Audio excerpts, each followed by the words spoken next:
नाजरीन, पाकिस्तान ने ईरान को एक ताकतवर तोहफा देकर खित्ते में वाज़ेह पैगाम भेज दिया है। JF-17 थंडर सिर्फ एक जहाज नहीं बल्कि ईरान की फ़ज़ाई हिफाजत की नई ज़मानत है। ये तैयारा तेज़, मुसल्लह और जदीद इलेक्ट्रॉनिक्स से लैस है जो किसी भी खतरे का फौरी जवाब दे सकता है। पाकिस्तान की तकनीकी सपोर्ट और पायलट्स की तरबियत के साथ ईरान की दिफाई सलाहियत मजबूत हो जाएगी। ये इक़दाम महज हथियार की डिलीवरी नहीं बल्कि खित्ते में नए दिफाई रवाबित की शुरुआत है।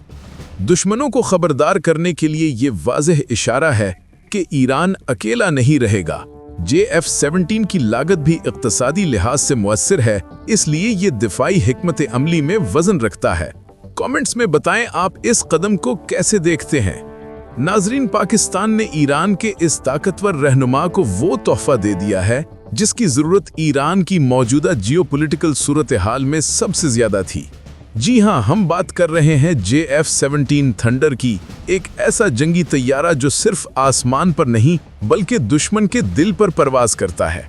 ये महज एक तैयारा नहीं बल्कि एक पैगाम है कि ईरान अब अपने दिफा के लिए अकेला नहीं बल्कि पाकिस्तान जैसी एटमी और फौजी ताकत उसके साथ खड़ी है। ये तैयारा सिर्फ लड़ाई के लिए नहीं बल्कि दिफा के लिए दिया गया ताकि अगर दुश्मन खलीज फारस, खुजिस्तान या किसी भी अफ्रीका या एशिया के कोने से मैली आंख उठाए तो जवाब फौरी और मुहलिक हो। JF-17 की चीखती हुई आवाज सुनाई दे जो ऐलान करे कि ईरान के आसमान अब महफूज हैं और दुश्मन की पुरानी चालें यहां काम नहीं आएंगी। नाजरीन, सवाल ये पैदा होता है कि आखिर ईरान को इस तैयारे की जरूरत क्यों पेश आई? क्या ये सिर्फ ताकत का मुजाहिरा है या वाकई एक नया अस्करी इत्तेहाद जन्म ले रहा है? बात यह है कि ईरान ने हालिया बरसों में खित्ते में अपनी खुद मुख्तारी कायम रखने के लिए हर महाज पर कदम बढ़ाया है, चाहे वो इराक हो, शाम हो या यमन। ईरान के सदर इब्राहीम रईसी ने हमेशा ये वाज़ेह किया है कि दुश्मन के जारहाना मंसूबे और बैरूनी मुदाखलतों का जवाब सिर्फ ताकत और मंसूबाबंदी से दिया जाएगा, न कि खाली तकरीरों से। ईरान को आज भी खित्ते में मगरबी ताकतों और सयूनी रिजीम की तरफ से धमकियां मिलती हैं और इसीलिए पाकिस्तान ने अपने तजर्बे और तकनीकी महारत के साथ JF-17 थंडर ईरान को फराहम करने का फैसला किया है। ये तैयारा आवाज की रफ्तार से भी ज्यादा तेज यानी 1.6 मैक तकरीबन 1970 किलोमीटर फी घंटा की रफ्तार से परवाज करता है और इसकी रेंज 1200 किलोमीटर है। एयर टू एयर रिफ्यूलिंग की सूरत में ये कई घंटों तक फिजाओं में रह सकता है, चाहे दुश्मन खलीज फारिस में हो या ईरानी सरहदों के किनारे। इसके हथियारों में BVR missiles, laser guided bomb, smart weapons और PL-12 मिसाइल शामिल हैं जो 100 किलोमीटर से ज्यादा फासले पर दुश्मन के तैयारों को निशाना बना सकते हैं, जबकि राद क्रूज मिसाइल जमीन पर दुश्मन के बंकर्स, कमांड सेंटर्स और असलहा डिपो को तबाह करने की सलाहियत रखता है।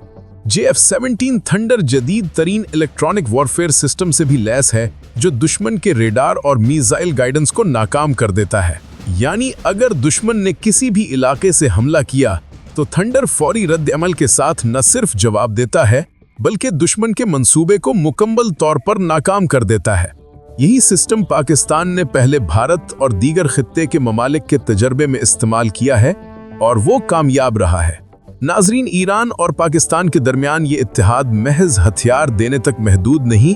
हालिया OIC में पाकिस्तान ने ईरान के साथ इस नए अस्करी नेटो, इस्लामी नेटो के क़याम में मदद की है, जिसमें तमाम मुस्लिम ममालिक की सलामती के लिए आर्टिकल 5 जैसा डिफेंसिव मैकेनिज्म शामिल हो सकता है। इस इजलास में ईरान की मुकम्मल हिमायत, पाकिस्तान की एटमी क़ुव्वत, तुर्की की फ़ौजी सलाहियत और दीगर मुस्लिम ममालिक के तावन से एक ऐसा इत्तेहाद मुमकिन हो रहा है जो किसी भी जारहाना कदम की सूरत में फौरी और मुत्तहिद रद्द अमल दे। ये तैयारा और ये इत्तेहाद सिर्फ दिफा के लिए नहीं बल्कि खित्ते में एक तवाज़ुन कायम करने के लिए है। ईरान के सदर इब्राहीम रईसी ने वाज़ेह किया है कि अगर कोई भी मुल्क ईरान की सरहदों पर मैली आंख उठाएगा तो जवाब जुग्राफियाई हदों से कहीं आगे होगा, चाहे दुश्मन किसी भी मुल्क से ताल्लुक़ रखता हो, चाहे वो खलीज फारस हो, अरबिस्तान हो या यूरोपी असर रसूख। पाकिस्तान की तकनीकी महारत और JF-17 थंडर ईरान के दिफा को नाकाबिले तस्खीर बना रही है। दोस्तों, ये तैयारा इक्तिसादी एतबार से भी इंतहाई मुअस्सर है। जहां मगरबी तैयारे जैसे राफेल $80 मिलियन में बनते हैं, JF-17 सिर्फ $25 मिलियन में तैयार होता है। यानी एक राफेल के बराबर 8 JF-17 खरीदे जा सकते हैं और वो मैदान में ज्यादा असर डाल सकते हैं। यही वजह है कि ईरान के दिफाई मंसूबे में JF-17 को मरकजी हैसियत दी गई है, ताकि दुश्मन किसी भी लम्हे फिजा में या जमीन पर कदम रखने से पहले सोचने पर मजबूर हो जाए। अभी जो OIC इजलास हुआ, इसमें इस्लामी नेटो के क़याम पर भी गौर किया गया। पाकिस्तान और ईरान के वजीर दिफा ने मुश्तरका तौर पर यह पैगाम दिया कि किसी भी मुस्लिम मुल्क पर हमला तमाम ममालिक के लिए खतरा तस्वुर किया जाएगा, यानी मुत्तहिदा दिफाई हिकमत अमली। ईरान इसमें पाकिस्तान के साथ मुकम्मल तावन कर रहा है और पाकिस्तान ने अपनी मुकम्मल तरबियत, मशवरे और तकनीकी मदद फराहम करने का वादा किया है। ये इत्तेहाद महज अस्करी नहीं बल्कि नजरियाती भी है, ताकि मगरबी और सहयूनी ताकतें किसी भी मुस्लिम मुल्क की खुद मुख्तारी को दबाने की कोशिश न कर सकें। नाजरीन, अगर आप सोचें कि ये महज तैयारे की डिलीवरी है, तो ये गलत फहमी है। पाकिस्तान और ईरान एक मजबूत ब्लॉक कायम कर रहे हैं, जिसमें ईरान की फौज, पाकिस्तान की एटमी कवियत और दीगर मुस्लिम ममालिक के फौजी तजर्बे शामिल होंगे। ये ब्लॉक खित्ते में कोई भी जारहाना कदम उठाने वाले दुश्मन के लिए वाज़ेह पैगाम है कि ईरान की सरहदों को महफूज रखा जाएगा और किसी भी जारहाना कदम की सूरत में मुत्तहदा और मुहलिक जवाब दिया जाएगा। आखिर में नाजरीन, JF-17 थंडर और पाकिस्तान का ये अस्करी ताउन ईरान के दिफा की तारीख में एक मील का पत्थर है। ये तैयारा महज हथियार नहीं बल्कि एक नजरिया, एक पैगाम और एक ऐलान है कि ईरान और पाकिस्तान के दरमियान न सिर्फ दोस्ती है बल्कि एक नया दिफाई इत्तेहाद जन्म ले रहा है, जो आने वाले बरसों में खित्ते और दुनिया की सियासत के नक्शे को बदल सकता है।